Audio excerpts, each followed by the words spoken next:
नमस्कार डॉक्टर, मैं doctor Shailendra Sharma आयुर्मानव academy पर आपका स्वागत है।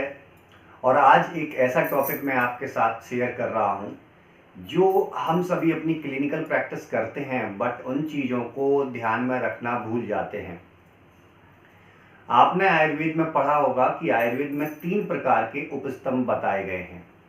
सबसे पहला आहार, दूसरा निद्रा और तीसरा ब्रह्मचर्य।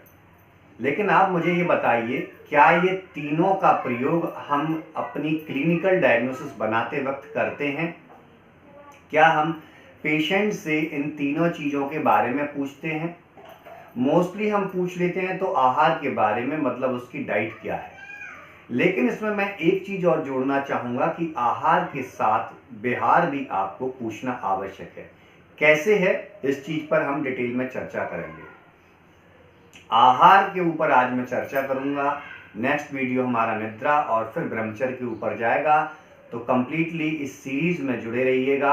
और हमारा एक कोर्स गुरु 2.0, जिसमें कि संहिता के उन परिप्रेक्ष्य जो कि क्लिनिकल तरीके से बहुत ज़्यादा ज़रूरी हैं, उनको मैं आपको सिखाऊंगा। यदि आप उससे संबंधित जो भी जानकारी चाहते हैं तो स्क्रीन पर दिए जा रहे नंबर पर संपर्क कर सकते हैं। आहार और विहार, ये दो किसी भी व्यक्ति के जीवन का सबसे बड़ा आधार है। आहार के बारे में बोला जाता है कि ये हमारी सप्त धातुओं का पोषण करने वाली होती है और सप्त धातुओं के डिस्टर्बेंस से ही हमें रोग प्राप्त होते हैं। क्योंकि रस धातु अगर परिपक्व रूप से नहीं बनेगी तो वहां से कफ दोष का निर्माण होगा और वो आम में परिणत हो जाएगा। और दूषित कफ के क्या गुण हैं, क्या लक्षण हैं, आप जानते ही हैं। यहीं पर यदि धातु कम मात्रा में बनेंगी तो वात दोष की वृद्धि होगी, क्योंकि खा वैगुण्य वहां पर स्थापित हो जाएगा। और यहीं पर यदि पित्त दोष का आवरण हमारे रक्त धातु से हो गया, जो कि रक्त धातु से निर्मित है, और रक्त धातु में मिलित हो गया, तो अन्य धातुओं को भी वो परेशान कर सकता है। तो आहार कितना जरूरी है, ये बहुत ज्यादा जानना जरूरी है आपके लिए। 6 प्रकार के रस बोले गए हैं। 6 प्रकार के रसों का पर्टिकुलरली एक सप्ताह के अंदर कौन व्यक्ति कितनी बार सेवन कर रहा है, इसके आधार पर आप संहिता से देख करके पता कर सकते हैं कि ये किस दोष के लिए प्रवृत्त हो रहा है, कौन सा दोष इसकी बॉडी में बढ़ सकता है, और क्या वर्तमान में जो ये रोग लेकर के आया है वो इन दोषों से संबंधित है क्या।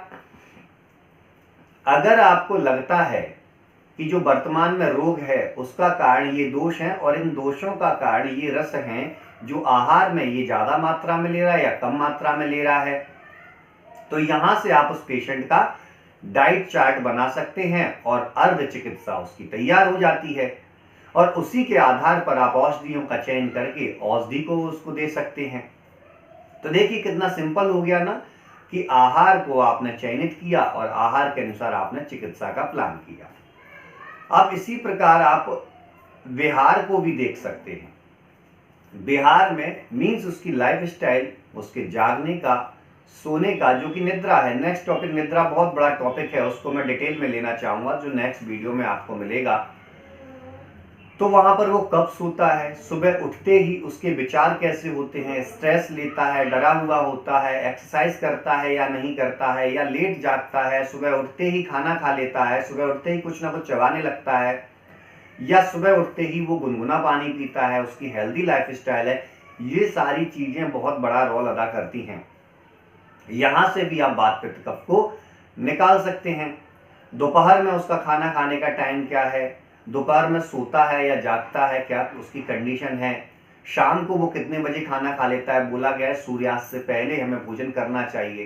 तो ये सारी चीजें आप बेसिकली अपनी प्रैक्टिस में देखते रहिएगा। और यदि आपको डिटेल में ये सारे वीडियो चाहिए तो चैनल को सब्सक्राइब कीजिए, क्योंकि अब डिटेल में आपके पास सारे वीडियोस आपको मिलने वाले हैं। गुरु 2.0 के लिए आप डिटेल चाहते हैं तो स्क्रीन पर दिए जा रहे नंबर पर आप मैसेज करके डिटेल प्राप्त कर सकते हैं। चलिए, मैं डॉक्टर शैलेंद्र शर्मा फिर नेक्स्ट वीडियो में आपके साथ मिलता हूं। तब तक के लिए धन्यवाद।